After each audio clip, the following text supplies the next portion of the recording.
looking back, I was lost, man. And so getting into college, I went to multiple, started doing the wrong stuff, getting into drugs, selling drugs, doing drugs, and decided to move back east to Boston, where I was actually born.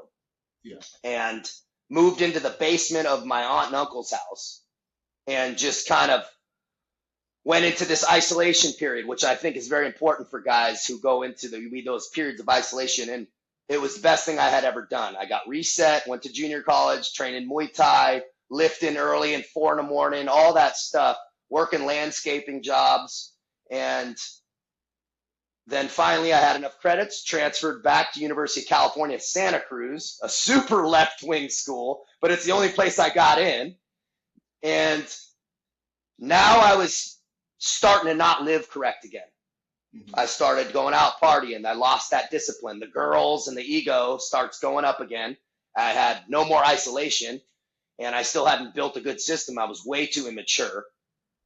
And working at a bar, partying, getting arrested for multiple things, drunk in public, DUI, driving unsuspended, many times, 7 or 8 times in about 18 months. Yeah.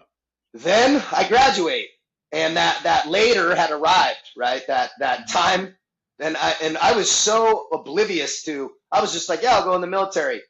I walked into that recruiting office, an officer recruiter, and I go, hey man, yeah, I'm here. Let's do this. He's like, you have pending court cases, man. He's like, dude, you're totally not even touchable. And I said, okay.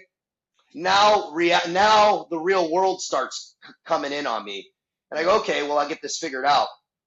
Well, it ended up being the lawyer and the judge and all that. And they tell them I'm going to the military, but I had done I hadn't earned any type of just signing it off. So they sent me to jail for 4 months. So I went to jail in Santa Cruz County Jail, lockdown facility, no yard time. I didn't see the sun for 4 months. And, all guys in there, all felonies and all that, 23 years old. And I'm walking out of the jail the day after Christmas. The day after Christmas, they let me go at midnight.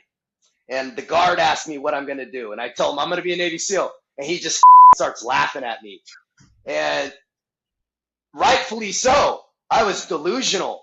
I was so delusional, and I didn't realize the administrative mountain I was about to have to climb to unfuck myself. After all of those dumb decisions, it was really like gonna have to be some divine intervention to get me in, and I didn't understand that quite yet. So now we're going into recruiting offices. I was scared of failing SEAL training, Jay. Growing up in San Diego, man, that's where Buds is. I knew guys that had went from high school, a lot of good athletes, and everybody failed. Everybody was in the Navy, scraping paint, undesignated after they failed out of Buds. And so I wanted a gun and I wanted to deploy. So I thought the Marine Corps was going to be my best bet for that. I went into the Marine Corps. They said, no way. I have too many tattoos. Too much of a percentage of my body was tattooed. Mm-hmm. So I said, okay.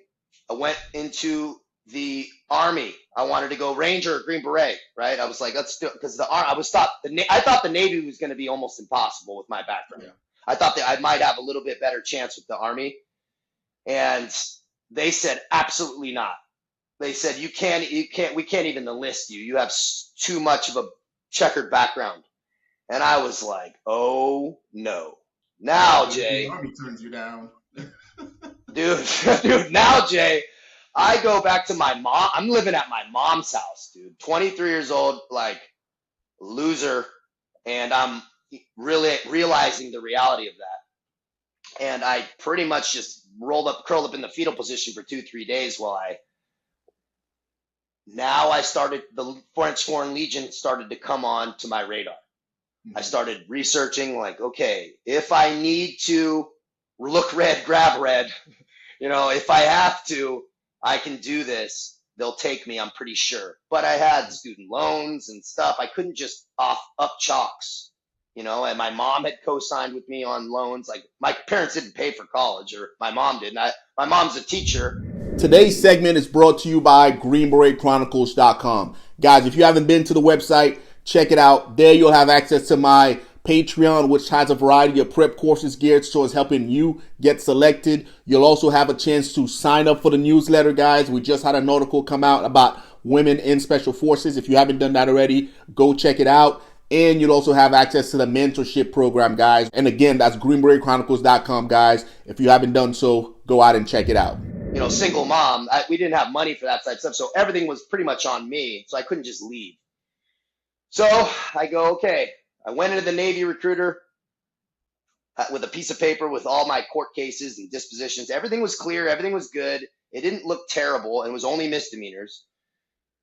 And the guy said, okay, we can actually work with this, but you can either be a SEAL or nothing, pretty much. Like that's if you can pass the screeners, they're trying to get guys in, better qualified candidates physically. If you can do this, okay, but other than that, you really don't have, you can't be a corpsman. I couldn't do anything because I had drug charges and all that stuff. Yeah. So I started that process, Jay, through MEPS. That was stressful for me, man. That was like, not good. I mean, they had those civilian contractors interviewing me and all these different places coming to my job. I was stacking boxes at Home Depot at night during this time. And I'm just, they're interviewing me for 5 hours, asking me why there's so many holes in my story. It was stressful, but sure enough, I make it through MEPS. And now I'm in the Navy. So now I start this SEAL screener test. I can actually start screening.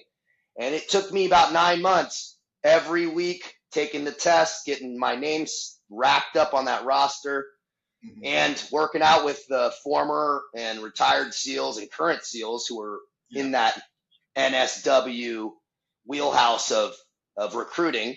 And I needed to get some face time. I needed letters of recommendation. I needed a lot of help. And I also needed to get in better shape. My running, my running, bro. Running's for the enemy, that's what I always say, man.